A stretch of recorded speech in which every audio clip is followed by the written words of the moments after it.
Bonjour et bienvenue à l'émission Chrétien comme Christ. Aujourd'hui, nous continuerons notre étude sur la prière et nous allons voir l'armure du chrétien. C'est vraiment une émission très intéressante. Alors, soyez bien à l'écoute, Christine. Eh bien, effectivement, Dieu nous dit, et l'apôtre Paul dans Éphésiens nous parle de cette armure dont il faut nous revêtir pour combattre le bon combat. Revêtez-vous de toutes les armes de Dieu afin de pouvoir tenir ferme contre les manœuvres du diable. En effet, ce n'est pas contre l'homme que nous avons à lutter, mais contre les puissances, contre les autorités, contre les souverains de ce monde de ténèbres, contre les esprits du mal dans les lieux célestes. C'est pourquoi prenez toutes les armes de Dieu afin de pouvoir résister dans le jour mauvais et tenir ferme après avoir tout surmonté. Tenez donc ferme. Ayez autour de votre taille la vérité en guise de ceinture. Enfilez la cuirasse de la justice. Mettez comme chaussure à vos pieds le zèle pour annoncer l'évangile de paix. Prenez en toutes circonstances le bouclier de la foi avec lequel vous pourrez éteindre toutes les flèches enflammées du mal. Faites aussi bon accueil au casque du salut et à l'épée de l'esprit, c'est-à-dire la parole de Dieu. Faites en tout temps par l'Esprit toutes sortes de prières et de supplications. Veillez à cela avec une entière persévérance et en priant pour tous les saints. Priez pour moi afin que, lorsque j'ouvre la bouche, la parole me soit donnée pour faire connaître avec assurance le mystère de l'Évangile. C'est tout un programme et en fait, ça nous montre aussi qu'on est dans un combat qu'on appelle le combat spirituel et qu'on a besoin d'être fortifié, on a besoin de revêtir cette armure que Dieu nous donne. C'est l'armure du Saint-Esprit, ce sont les armes de l'Esprit pour nous. Donc c'est ça, donc quelque part il y a cette réalité dans laquelle nous sommes ici, que nous voyons avec nos yeux physiques, et puis il y a une autre réalité spirituelle, où là c'est la guerre, d'après ce qu'on lit dans ce passage-là. Donc, et ce qui va se passer dans notre réalité dépend du combat qui va se jouer dans cette autre réalité spirituelle. Mais pour combattre, si je comprends bien, on ne va pas utiliser des armes conventionnelles. Donc il ne parle pas de pistolet, voilà. Il parle d'armes spirituelles qui, là encore, on parlait de la réalité du royaume, des règles du royaume, sont totalement différentes de ce qu'on pourrait imaginer comme armes aujourd'hui, c'est ça? Oui, et la plupart des armes que nous voyons, qui sont décrites ici, sont des armes défensives. Il y a l'épée de l'esprit qui est la seule arme offensive, mais les restes, ce sont des armes défensives. Et une défense, la plus importante dès le départ, c'est la vérité pour ceinture. C'est de mettre cette ceinture de vérité qui est la parole de Dieu, qui est Jésus-Christ. Parce qu'il a dit « Je suis le chemin, la vérité et la vie ». Lorsque Jésus est le fondement de notre vie, alors nous allons pouvoir résister aux puissances des ténèbres, tout simplement. C'est intéressant qu'il parle de vérité pour commencer. Alors bien sûr, on sait la ceinture, ça tient le pantalon. En plus, lorsque Paul il écrit ça, il voyait le soldat romain. Oui. Donc lui, c'est encore pire, il avait une petite jupette. Donc c'est pas vraiment la même chose. Mais sans ceinture, pas de pantalon. Sans pantalon, aller à la guerre, c'est un peu compliqué, il me semble. Mais il parle de la vérité comme une arme. Alors tu disais, la vérité de la parole de Dieu, mais la vérité aussi dans nos vies. Oui. Être vrai, dire la vérité. Dire la vérité, exactement. Rester vrai, parce que Dieu est un Dieu de vérité. Le père du mensonge, c'est le diable. Absolument, et justement, voilà. le but ici, c'est de tenir ferme contre les manœuvres du diable. Et souvenez-vous, dans l'émission précédente, on avait terminé la prière de Jésus, c'est « Délivre-nous du mal ». Il nous donne ici des atouts pour être délivrés et pour surmonter les tentations en même temps, lorsque nous demeurons dans la vérité. Ouais. Parce que le diable va mentir de toute façon. C'est ça, et puis dans une autre version, il dit que cette vérité, justement, elle nous fortifie et elle nous aide à tenir debout. Absolument. Parce que s'il y a des mensonges, eh bien, ça veut dire que le diable a un accès. Ça veut dire que le diable, il peut dire, écoute, si tu ne fais pas ce que je te dis, je vais révéler ton mensonge. Aussi. Je vais révéler ce que tu as fait. Et donc, il a... À ce moment-là, il a une emprise sur nous. Il nous tient. Ouais. Et c'est comme ça que beaucoup font la guerre, hein. C'est en manipulant les gens, en disant si tu fais pas ce que je te dis, je révèle à tout le monde ce que tu as fait. Et c'est pour ça que c'est tellement important de pouvoir être vrai, de dire écoutez, je suis pas parfait, voici ce que j'ai fait, comme ça tout le monde le sait, comme ça. Il y a plus d'armes contre ça, nous. exactement. Et le diable, c'est ce qu'il veut, il veut avoir cette arme. Et quand il a ce pouvoir sur nous, eh bien, il peut nous faire tomber. C'est comme ça que beaucoup de personnes sont tombées lorsqu'ils ont gardé un mensonge, et puis un jour, ce mensonge est venu à la lumière. Il est revenu à la C'est surface, oui, tout à fait. Donc c'est important que nous mettions toutes choses à la lumière, parce que Dieu est lumière. Ouais. Et c'est important pour Et on nous voit que c'est de le marcher dans la fondement. vérité. C'est le Oui. fondement parce que le soldat romain attachait tout son équipement sur cette fameuse ceinture qui avait une vingtaine de centimètres, qui tenait sa taille, sur lequel il va accrocher son épée, sur lequel il va accrocher sa protection personnelle, etc. Donc c'est clair que c'est un élément important. Et Paul voyait cet homme et il se dit ça, c'est ce qu'on doit avoir comme ceinture, la ceinture de la vérité. C'est ce qu'il voyait en esprit, c'est ce que Dieu lui montrait aussi. Donc ça veut dire aussi que si dans notre vie, il y a des choses qui sont...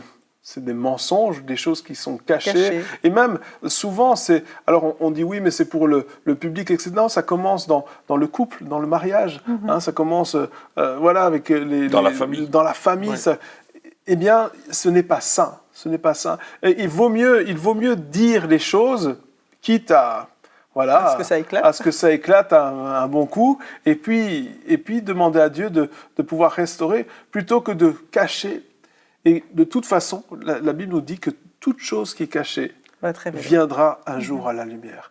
Donc, on le sait, c'est une réalité. Moi, c'est ce que je dis à mes filles. Ne me cache rien parce que tout ce qui est caché viendra un jour. C'est ce que vous me disiez aussi. Hein. J'ai gardé l'exemple, je me suis dit que ça marchait bien. C'est bien. Mais, donc, quelque part, ça commence aussi en disant, voilà, on va avouer les choses, on va révéler ce qui ne va pas, on va dire les choses telles qu'elles sont. Et puis, c'est un changement de comportement aussi dans nos vies, en disant à partir de maintenant, je vais dire la vérité aussi aux autres, au lieu de les flatter, disons la vérité. Alors, ça ne veut pas dire qu'il faut être méchant. Non. Mais ça veut dire que... On veut les aimer jusqu'au bout. On doit être vrai. On veut être vrai. Et puis, si on n'aime pas quelque chose, on n'aime pas. Si on n'est pas d'accord, on n'est pas d'accord. On ne va pas dire je suis d'accord pour faire plaisir. Parce que ça aussi, ça va nous détruire. Ça va nous détruire et ça va nous donner une autre personnalité. On va devoir faire attention. Et puis un mensonge en amène un autre. Enfin, on en a déjà parlé dans les autres émissions. Et donc, être vrai, dire la vérité et s'appuyer sur la vérité aussi pour nos vies en disant la parole de Dieu. Mais ce qui est intéressant dans le texte ici, il dit « Prenez toutes les armes de Dieu pour pouvoir résister dans le mauvais jour et tenir ferme. C'est-à-dire que tu ne te déshabilles pas après avoir combattu. Tu vas garder ces armes. Et 3 fois, il va dire dans ce texte de tenir ferme, d'être solide. Donc, oui, ayant cette vérité pour ceinture, c'est important. Oui, et puis juste une minute par rapport à la vérité, encore à la ceinture plutôt. Tu disais qu'elle faisait à peu près 20 cm. Ça veut dire qu'elle tient ta colonne vertébrale. Elle te permet de rester droit, de marcher droit. Et elle t'aide quelque part, parce que la colonne vertébrale soutient tout. C'est un soutien. Ouais. Donc c'est vraiment un soutien à toute notre marche, cette ceinture. Tout à fait. Et puis, il continue et dit de mettre la cuirasse de la justice. Comment tu traduis ça dans Second 21 ? Enfiler la cuirasse de la justice. C'est ça. Voilà. Alors la cuirasse, elle protège notre cœur. Notre cœur doit être protégé des flèches du malin. Si on touche ton cœur, si on touche l'essence même de ta vie, tu meurs, évidemment. Donc, dans une autre version, il dit la sainteté qui est une armure de protection. Oui. Mais c'est la justice, c'est pas juste de dire Seigneur, fais-moi justice, mais c'est de dire j'ai été justifié. C'est ça. Et c'est ça qui protège notre cœur en disant mais tu peux m'attaquer autant que tu veux, tu peux dire que je suis imparfait, donc c'est toutes ces pensées finalement, c'est toutes ces. Alors on va parler du casque après, mais c'est toutes ces choses qui viennent et toi tu dis non. Moi je suis juste. Moi je suis pas un moins que rien, je suis pas... Parce que des fois, les chrétiens se voient comme ça, mais nous ne sommes rien. Non, on n'est pas rien. Jésus a donné sa vie on est des enfants de Dieu. pour nous. Quel prix on a. Et là, on doit dire, non.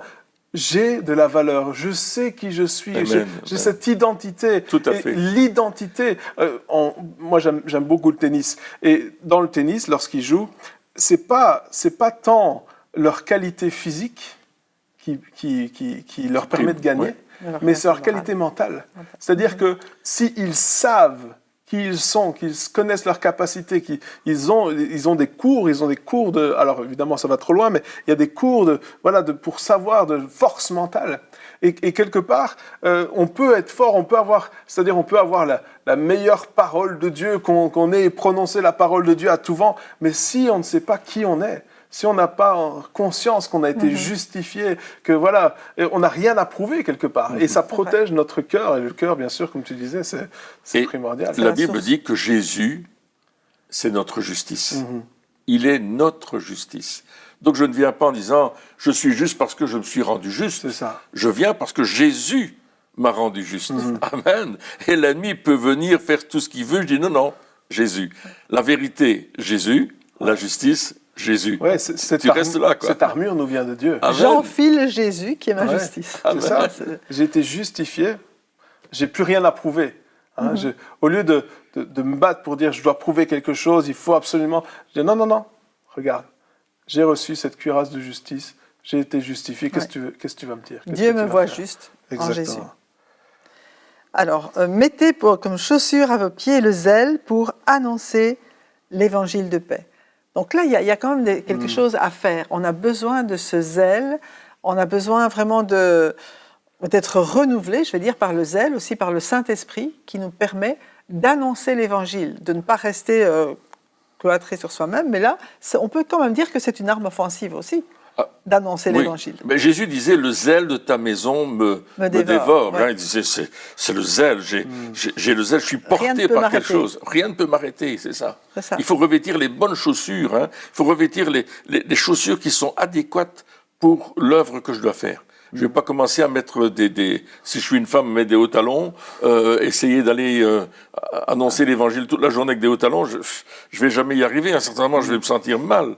Ouais, et puis, dans une autre version, il parle aussi d'être toujours alerte, d'être prêt, de s'attendre quelque part. C'est ça le zèle. C'est de s'attendre à ce que Dieu nous parle. Seigneur, qu'est-ce que tu veux dire à cette personne? Ou qu'est-ce que tu veux faire avec cette personne? Pas juste dire... Au fait, quelque part, c'est d'être conscient de ce que Dieu veut faire au travers de nous. Je pense que trop souvent, ou trop de chrétiens vivent leur vie en disant on est dans notre bulle, on fait notre petit bout de chemin à nous, c'est notre vie, c'est notre petite bulle, on va la protéger, on va aller là et là, mais on va pour se faire du bien à nous. Alors il n'y a rien de mauvais là-dedans, mais de se dire ok, je vais là, ça va me faire du bien, mais Seigneur, est-ce que tu veux faire quelque chose au travers de moi ici? Est-ce qu'il y a quelqu'un qui aurait besoin de quelque chose?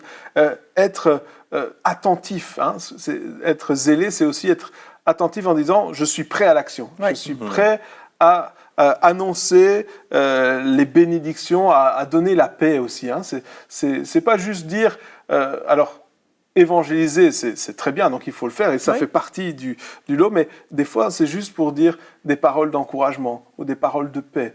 Les gens ont besoin de paix aujourd'hui, ils ont besoin de savoir que Dieu est là, que voilà. Donc c'est ça aussi, ce zèle, il est... Oui.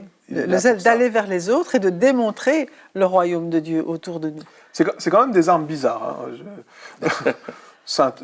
Mais c'est la marche. C'est ça. Donc, la vérité, waouh, c'est une arme. La justice, c'est une arme.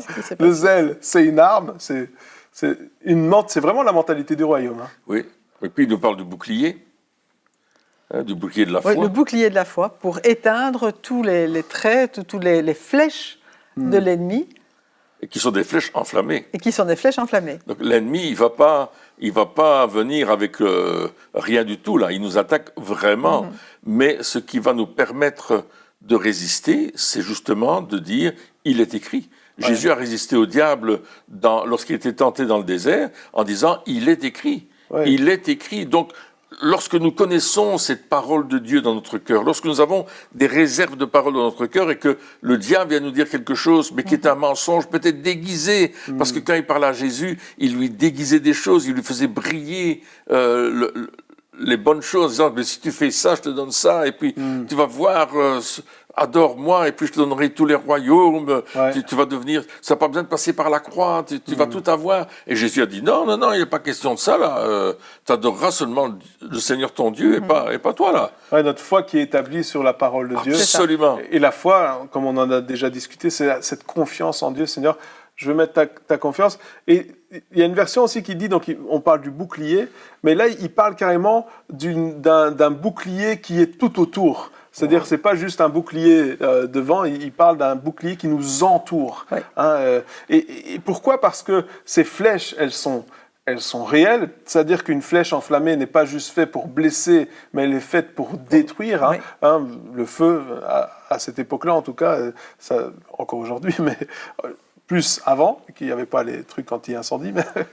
Mais le but du diable, c'est pas juste de nous toucher, c'est de nous détruire totalement. Anéantir, c'est ce qu'il veut faire. Il veut détruire ce qu'on est, ce qu'on a construit, ceux avec qui on est. C'est ça, parce qu'une flèche enflammée, elle ne nous atteint pas juste une personne, mais ça se propage et ça détruit tout le reste. Et de la même manière que lorsqu'il y a un manque de foi, qu'on ne fait pas confiance en Dieu, comme le peuple de Dieu lorsqu'il était dans le désert, ça s'est propagé. C'est-à-dire il y avait 10 personnes qui ne faisaient pas confiance en Dieu, les 10 espions qui ne faisaient pas confiance. Et qu'est-ce qui s'est passé ? Tout le peuple. Donc ça s'est propagé. Et ça a détruit finalement un grand nombre de personnes. Un grand nombre de personnes juste parce qu'il y avait un manque de foi. Donc la foi, c'est pas, encore une fois, c'est pas juste pour nous. Mais quand on est autour de quelqu'un qui a la foi, ça nous donne envie d'avoir la foi. C'est communicatif aussi. C'est communicatif. Donc quand on arrive et dire, oh tu sais, ça va pas, et puis là, non, Dieu va agir. Et là, on entend un autre discours.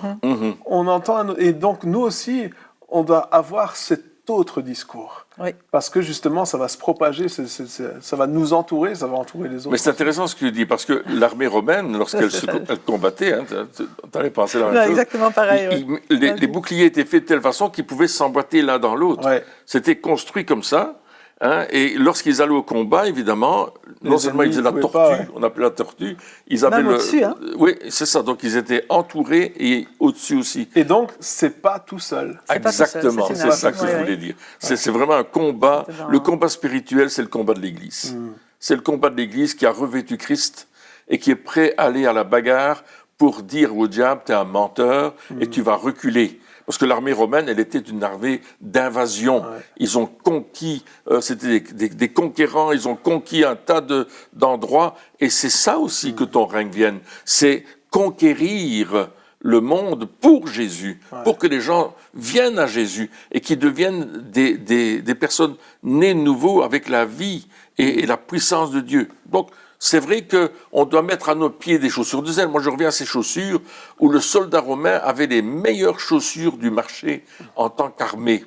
C'était l'armée la plus puissante, mais les chaussures du soldat romain tenaient non seulement son pied, mais ses mollets et le rendaient très solide. Donc, vérité, être stable. Chaussures qui nous rendent stables.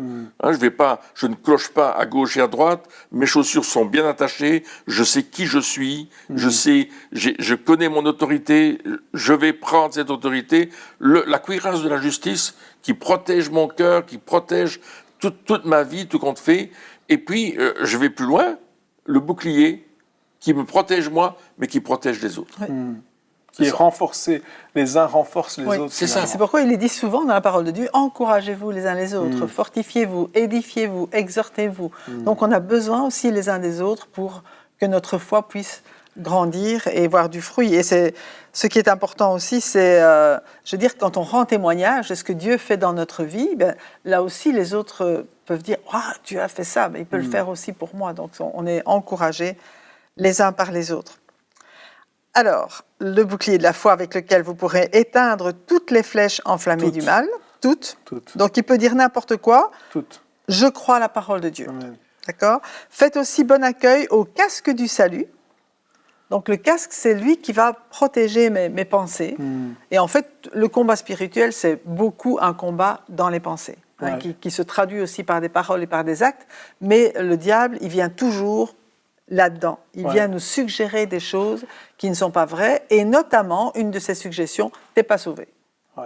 Et là, c'est important que nous ayons revêtu ce casque parce que Jésus nous a sauvés, parce qu'il a dit « Je ne mettrai pas dehors celui qui vient à moi ». Il y a des tas de passages. Le casque du salut, le casque du salut, oui, qui protège nos pensées des mensonges. Voilà. Des mensonges du diable, voilà, tu n'es pas sauvé, ou tu n'as pas accès au Père, tu ne peux pas aller dans la présence de Dieu, tu n'es pas assez bien, tu n'es pas assez saint, tu n'as pas assez prié, tu n'as pas assez jeûné, tu n'as pas assez lu la Bible. Enfin, toutes ces pensées-là qui sont des mensonges, parce que la Bible nous dit que nous avons un libre accès au Père. La Bible nous dit que nous avons été sauvés une fois pour toutes. Hein. Et donc, il y a vraiment, on a besoin d'être, il y a un besoin d'être protégé. Donc, ça veut dire, on ne dit pas, non, moi, j'ai aucun problème avec mes pensées. Non, c'est pas ça qu'il faut dire. C'est dire, ok, je suis conscient qu'il va y avoir des attaques, mais le Seigneur m'a donné une arme, le casque du salut.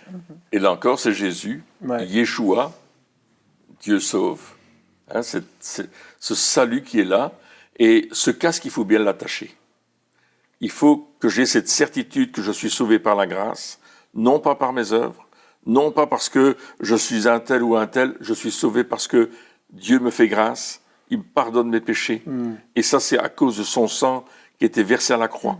Il n'y a pas d'autre moyen de salut. Il n'y a pas d'autre nom sous le ciel, sur la terre, par lequel nous puissions être sauvés. Il n'y a que le nom de Jésus-Christ. Et si j'ai cette certitude, parce que la Bible me le dit, et que mon casque est bien attaché, alors je vais pouvoir aller plus loin au combat.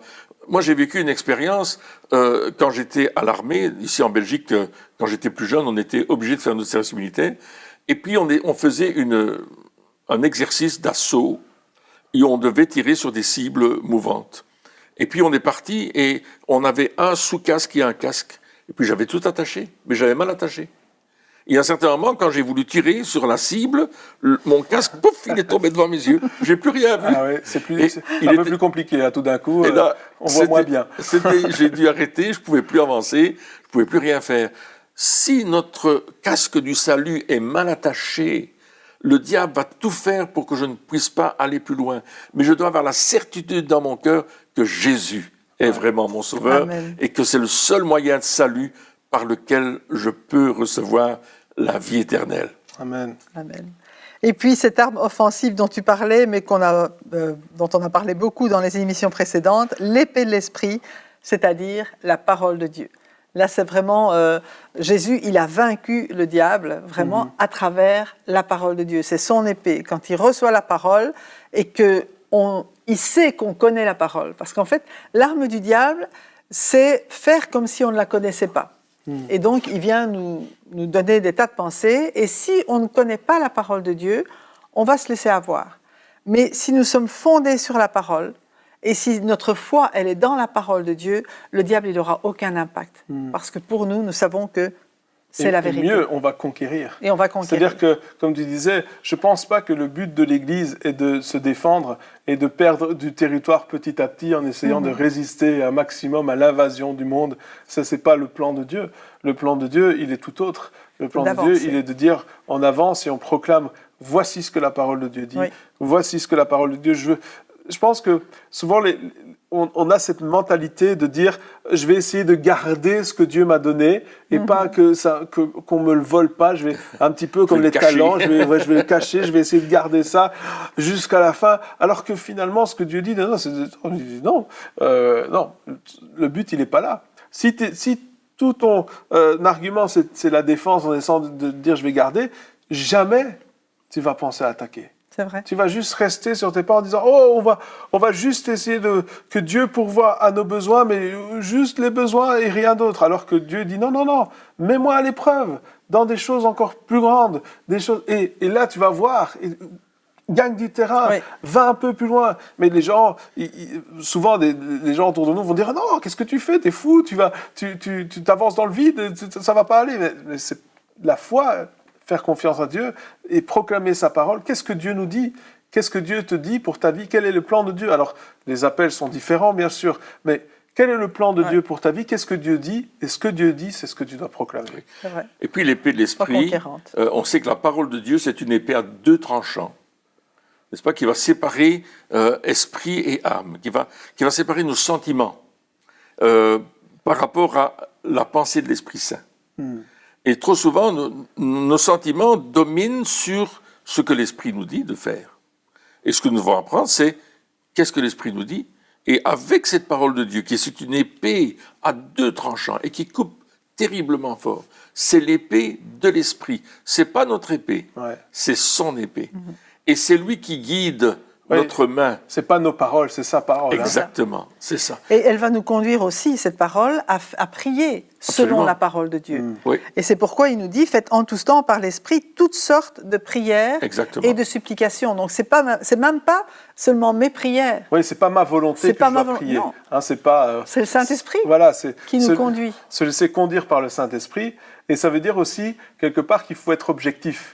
Parce que nous, on a une volonté, on a envie de faire des choses, on a envie que Dieu fasse des choses pour nous. Et puis là, il faut dire, je vais arrêter de vouloir prier selon ma volonté, selon ce que moi je veux, et dire, OK, Seigneur, ça c'est ce que j'aimerais bien qu'il se passe dans cette situation-là.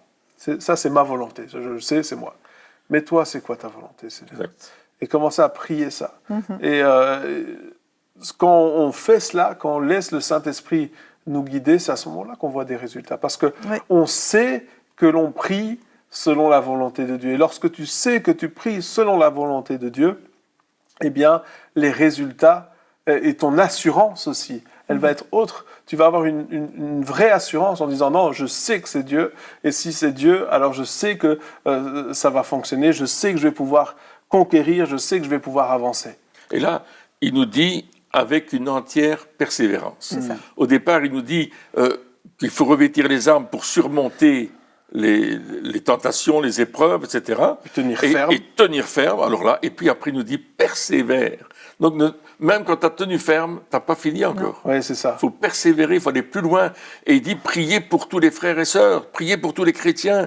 Ne vous contentez pas de prier pour un sujet précis, priez pour les frères et sœurs. Pourquoi ? Parce que nous sommes dans la même cohorte, la même armée, nous sommes ensemble, nous tenons nos boucliers et nous allons au combat. Il n'y a pas une épée. Chacun a l'épée de l'esprit. Oui, c'est ça. Et puis la persévérance veut dire aussi qu'on ne va pas forcément voir l'accomplissement tout de suite. Oui. Ça veut dire qu'on va devoir payer le prix de l'attente, le prix du temps. Donc il y a le prix de la prière, mais il y a le prix du temps aussi. Et le temps que ça va nous prendre. La persévérance veut dire que ça prend du temps. Oui, et on continue à prier. Et on continue. Et peut-être qu'on va... Alors il y a des gens qui disent, mais il faut avancer beaucoup, très vite. Non, non. Moi je crois que ce n'est pas un sprint.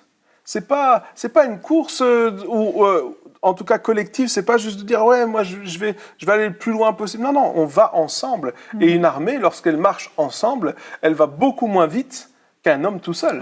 Oui. C'est pour ça qu'il y avait des messagers à l'époque qui allaient très très vite. Mais quand c'est l'armée, ça prend du temps. Et c'est normal que ça prenne du temps, mais il faut persévérer, continuer encore et encore. Et il y a quelqu'un qui disait « percez et vous verrez ». Persévérer. Donc, il y a vraiment ce temps de persévérance, cette persévérance qui est là, et laisser le Saint-Esprit nous conduire dans toutes nos prières. Eh bien, chers amis, merci de nous avoir suivis encore pour cette émission. On se retrouve très bientôt pour la suite.